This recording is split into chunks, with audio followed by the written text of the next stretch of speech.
തൃശൂർ കൊടകരയിൽ വൻ സ്പിരിറ്റ് വേട്ട. തമിഴ്നാട്ടിൽ നിന്ന് പച്ചക്കറി ലോറിയിൽ കടത്തിക്കൊണ്ടുവന്ന സ്പിരിറ്റാണ് പിടികൂടിയിട്ടുള്ളത്. സംഭവത്തിൽ ആലപ്പുഴ കൈനഗിരി സ്വദേശി സൂരജ് കസ്റ്റഡിയിലായിരിക്കുകയാണ്. കൂടുതൽ വിവരങ്ങളുമായി സാനു കെ സജീവ ചേർന്നുണ്ട്. സാനു, എപ്പോഴാണ് സംഭവമുണ്ടായത്?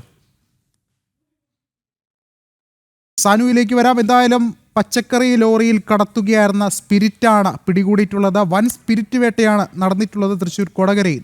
തമിഴ്നാട്ടിൽ നിന്നാണ് ഈ ഒരു ലോറിയിൽ സ്പിരിറ്റ് കടത്തിക്കൊണ്ടുവന്നത്. സംഭവത്തിൽ ആലപ്പുഴ കൈനഗരി സ്വദേശി സൂരജാണ് കസ്റ്റഡിയിലായിരിക്കുന്നത്. ദൃശ്യങ്ങളിൽ കാണാൻ സാധിക്കുന്നത് പോലെ അതിവിദഗ്ധമായി ഒളിപ്പിച്ചാണ് ഈ ഒരു പച്ചക്കറി ലോറിയിൽ സ്പിരിറ്റ് കൊണ്ടുവന്നിട്ടുള്ളത്. അത് കൃത്യമായി തന്നെ കണ്ടെടുക്കാൻ സാധിച്ചിരിക്കുന്നു. ആലപ്പുഴ സ്വദേശിയാണ് അറസ്റ്റിലായിട്ടുള്ളത്. സാനു ചേർന്നുണ്ട്. സാനു, അതിവിദഗ്ധമായാണ് ഈ സ്പിരിറ്റ് കടത്തിക്കൊണ്ട് വന്നിട്ടുള്ളത്. എപ്പോഴാണ് ഇയാൾ പിടിയിലാകുന്നത്?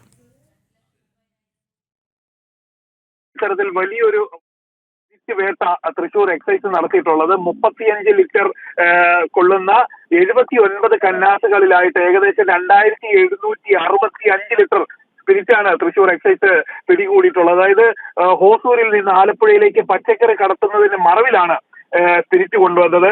ആലപ്പുഴ കൈനഗരി സ്വദേശി സൂരജിനെ എക്സൈസ് അറസ്റ്റ് ചെയ്തിട്ടുണ്ട്. അതായത് ഓണക്കാല ആഘോഷങ്ങളുമൊക്കെയായി ബന്ധപ്പെട്ട എക്സൈസിന്റെ നേതൃത്വത്തിൽ വിപുലമായിട്ടുള്ള പരിശോധനകൾ ജില്ലയിൽ ആരംഭിച്ചിരുന്നു. ഇതിന്റെ ഭാഗമായിട്ട് ലഭിച്ച രഹസ്യ വിവരത്തെ തുടർന്നാണ് എക്സൈസ് ഇത് വല വിരിച്ചത്. എന്തായാലും വലിയൊരു സ്പിരിറ്റ് വേട്ടയാണ് തൃശ്ശൂരിൽ നടത്തിയിട്ടുള്ളത്. ആലപ്പുഴയിൽ അടക്കം പല ജില്ലകളിലേക്കും കൊണ്ടുവന്ന് സപ്ലൈ ചെയ്യുന്നതിന് വേണ്ടിയിട്ടാണ് ഇത്തരത്തിൽ സ്പിരിറ്റ് എത്തിച്ചിട്ടുള്ളതെന്നാണ് എക്സൈസ് നൽകുന്ന വിവരം. അതേപോലെ തന്നെ ഇതിനു മുൻപും പച്ചക്കറി കൊണ്ടുവരുന്നതിന്റെ മറവിൽ സ്പിരിറ്റും അതേപോലെ കഞ്ചാവ് അടക്കമുള്ള വസ്തുക്കൾ ഇത് സമാന നിലയിൽ കടത്തിയിട്ടുണ്ടെന്നും എക്സൈസ് വ്യക്തമാക്കിയിട്ടുണ്ട്. വിഷ്ണു. ശരി, സാനു ആണ് വിവരങ്ങൾ നൽകിയത്.